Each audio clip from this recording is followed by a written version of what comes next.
Aliens को लेकर हमारे मन में बहुत जिज्ञासा रहती है। अगर सच में एलियंस हैं तो क्या हम उनसे बात कर पाएंगे?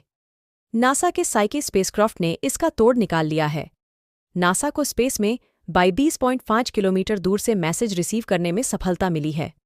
अब माना जा रहा है कि ये टेक्नोलॉजी एलियंस से बात करने में भी काम आएगी। आपको ऋतिक रोशन की कोई मिल गया फिल्म जरूर याद होगी। इस मूवी में सुपर पावर्स से लैस जादू एलियन ऋतिक की बहुत मदद करता है। यह तो एक मूवी है, लेकिन अगर सच में एलियंस मौजूद हों तो हम उनसे कैसे बात कर पाएंगे? एलियंस हैं या नहीं है, इसकी चर्चा पूरी दुनिया में चर्चा चलती रहती है, लेकिन यह सच है कि एलियंस की मौजूदगी अब तक साबित नहीं हुई है। हम केवल फिल्मों आदि में ही एलियंस देखते हैं, या फिर कभी-कभी अनआइडेंटिफाइड फ्लाइंग ऑब्जेक्ट (यूएफओ) के पृथ्वी पर आने की अफवाह सुनते हैं, जिन्हें एलियंस का स्पेसक्राफ्ट कहा जाता है। बहरहाल, एलियंस का होना या ना होना एक अलग बहस है, लेकिन अगर एलियंस मौजूद हैं तो उनसे बात करने की संभावना बढ़ गई है। अमेरिकी space agency national aeronautics and space administration (NASA) को बड़ी कामयाबी हाथ लगी है। हाल ही में नासा को पृथ्वी पर स्पेस में 22.5 किलोमीटर दूर से मैसेज रिसीव करने में सफलता मिली है। इंटरप्लैनेटरी कम्युनिकेशन की दिशा में नासा ने बड़ी छलांग लगाई है।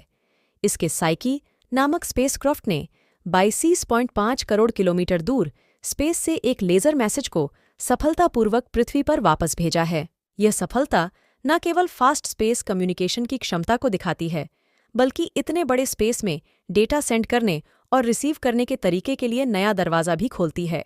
नासा ने साइकी मिशन को अक्टूबर 2023 में लॉन्च किया था। यह एक रोबोटिक स्पेसक्राफ्ट है जो साइकी 16 नामक मेटल रिच एस्टेरॉयड का पता लगाने के मिशन पर है, जो मंगल और बृहस्पति के बीच एस्टेरॉयड बेल्ट में रहता है। स्पेसक्राफ्ट एडवांस टेक्नोलॉजी से लैस है, जिसमें डीप स्पेस ऑप्टिकल कम्युनिकेशंस (डीएसओसी) सिस्टम शामिल है, जिसे स्पेस में लेज़र कम्युनिकेशन के साथ एक्सपेरिमेंट करने के लिए डिज़ाइन किया गया है।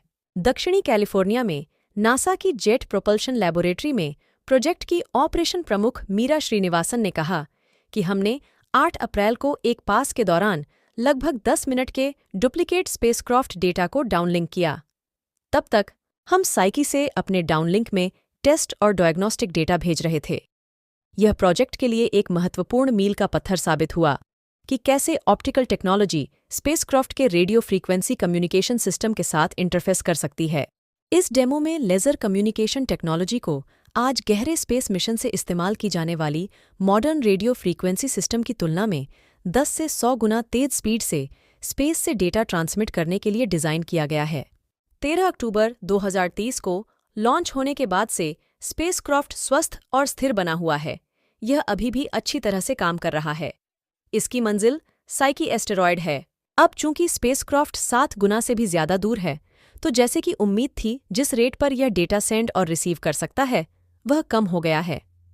8 अप्रैल के टेस्ट के दौरान स्पेसक्राफ्ट ने 25 एमबीपीएस के मैक्सिमम रेट पर टेस्ट डेटा ट्रांसमिट किया, जो उस दूरी पर कम से कम 1 एमबीपीएस करने के प्रोजेक्ट के लक्ष्य से कहीं ज्यादा है।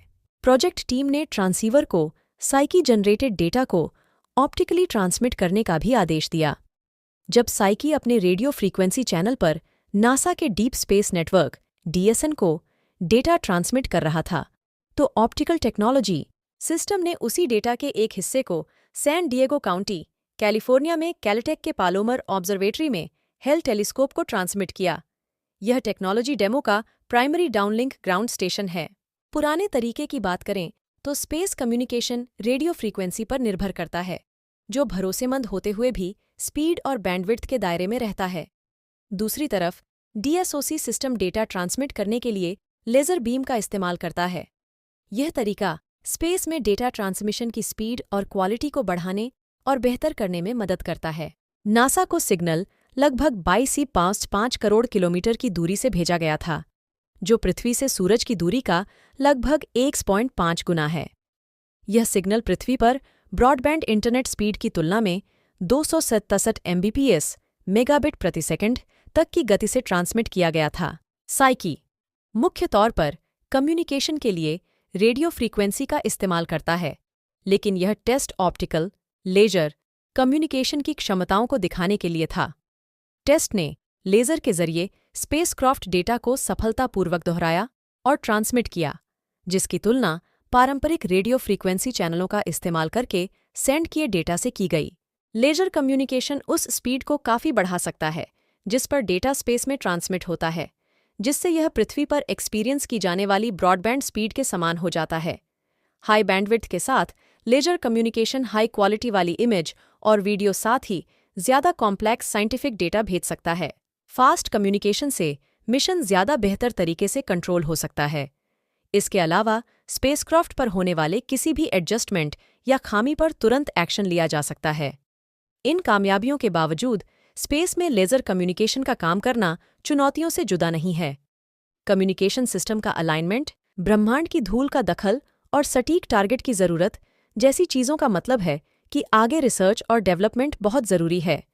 इस टेस्ट से हाई रिजोल्यूशन वाले साइंटिफिक टूल्स को सपोर्ट करने के साथ साथ भविष्य के मानव और रोबोटिक इन्वेस्टिगेशन मिशनों के बेहतर ढंग से काम करने में मदद मिलेगी। हालांकि साइकी स्पेसक्राफ्ट द्वारा किया गया सफल टेस्ट भविष्य के मिशनों के लिए आशाजनक संभावनाएं प्रदान करता है। यह उन मिशनों पर ज़्यादा मजबूत कम्युनिकेशन सिस्टम का रास्ता साफ कर सकता है जो मंगल ग्रह से परे या यहाँ तक कि हमारे सोलर सिस्टम के बाहरी किनारों तक का सफ़र करते हैं। इसके अलावा अगर एलियंस मौजूद हैं और हमसे संपर्क करना चाहते हैं तो साइकी जैसी टेक्नोलॉजी उनसे बातचीत करने में महत्वपूर्ण भूमिका निभा सकती है। यह तो साबित हो गया है कि साइकी स्पेस में दूर दराज के स्थानों से मैसेज भेजने और रिसीव करने के काबिल है।